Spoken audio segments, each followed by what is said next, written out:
This is Germán Martín, the owner of a small cafe outside of Havana in Cuba. Increasingly frequent blackouts in the country are making his life more difficult. In the half-light, he scrambles to prepare meals. It's uncomfortable and bothersome. At this hour, youths return home from school, workers are preparing things at home, and we have a blackout.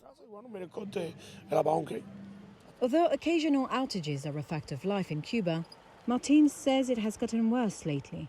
Sometimes the power goes out for 4 to 6 hours. Government officials blame a lack of fuel to feed thermoelectric power plants. The shortages now affect nearly all facets of daily life. Due to the fuel crisis, long lines have formed at gas stations and sports tournaments have been suspended. The government says US sanctions have combined with an increasingly acute economic crisis to bring the fuel shortfall to a head. But a Reuters tally suggests other issues are also at play. Cuba's economy demands about 125,000 barrels per day of fuel, according to the most recently available 2021 data from its Office of Statistical Information.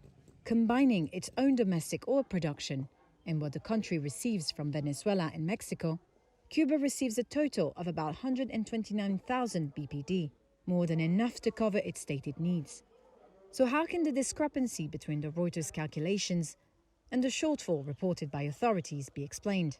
Jorge Piñón studies Cuba's energy infrastructure and supply at the University of Texas in Austin.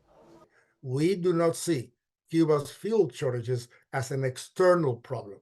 This, in our opinion, could be an internal problem in the refining sector, problem in logistics, storage, the tankers in cabotage that run between Cuban ports. So the fuel deficit that Cuba says that it has today, in our opinion, is not supply, but mostly internal logistic problems. Cuban government officials did not reply to a Reuters request to explain the discrepancy.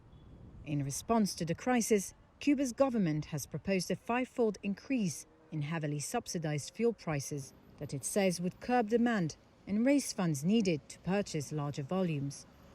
But the price hikes originally scheduled for February 1st were delayed due to a cyber attack, the government said.